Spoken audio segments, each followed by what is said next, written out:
এবারই প্রথমবার royal Enfield নিয়ে ভিডিও করতেছি। এটা আমার বড় ভাইয়ের গাড়ি,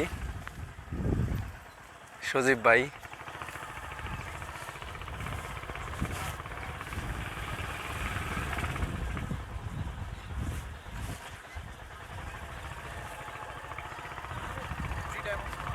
আমি আর হাকিম, আমরা দুই বন্ধু, দুই ভাই আমরা বের হয়েছি একটু ঘুরতে।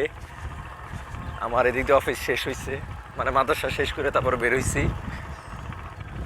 ভালোই লাগতেছে চালাইতে, গাড়িটা খুবই দারুণ। আসলে কি বলবো বুঝতেছি না, কি বলা উচিত। কাহিনী তো খুঁজে পাইতেছি না, আসলে কি বলবো না বলবো। এতটুকুই বলবো, গাড়িটা চালাইয়া সবচেয়ে মজা লাগছে এটা ব্রেকিংটা, মানে ব্রেক ধরে সেই মজা। মানে গাড়ি এত সুন্দর করে জমা যায়। আমি অনেক মোটরসাইকেল চালাইছি, কিন্তু এই রয়্যাল এনফিল্ডের মানে ব্রেকিংটা এত সুন্দর জমে, চমৎকার লাগে। আর আমার এই লাল কালারটা খুব পছন্দ এই গাড়িটাই। মাঝে মাঝে চালানো হয়,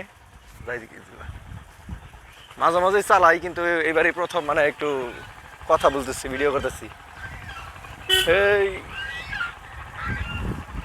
জীবনে এই রাজা হাঁসের ঠুকর খাইছিলাম একবার, বুঝছো সাকিব? নানি গো বাড়িতে, আমার নানির বাড়ি, মানে একবার রাজা হাঁসের ঠুকর খাইছিলাম। মানে নানি গো মানে মেইন ঘরের পাশে আর একটা ছোট একটা ঘর আছে, ওই ঘরের ভিতরে মানে অনেক কিছু রাখতো, মানে এমনিতে এই প্রয়োজনীয় জিনিসপত্র।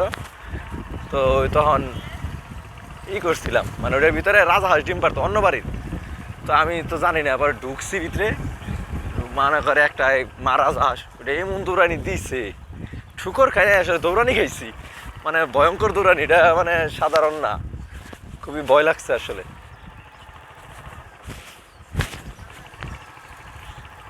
সেই নানির বাড়ি এখন আর যাওয়া হয় না আগের মতো, কারণ নানির বাড়িতে নানি না থাকলে আর নানির বাড়ির আনন্দ ছাড়া থাকে না।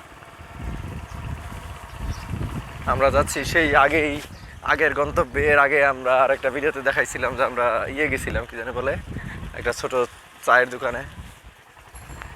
সেই চায়ের দোকানেই যাইতেছি। আপনাদের কাছে ভিডিওর কোয়ালিটি কেমন লাগে আপনারা একটু জানায়েন, যারা দেখেন। এই জায়গাটা আমাদের কাছে খুব পছন্দ, আমার আর হাকিমের। বিশেষ করে আমরা এই জায়গাটায় আসি, একদম সাউন্ড নাই, কোলাহল নাই, ভালো লাগে। ওই সামনে দোকানটা, এই দোকানের এখানে আমরা যাবো,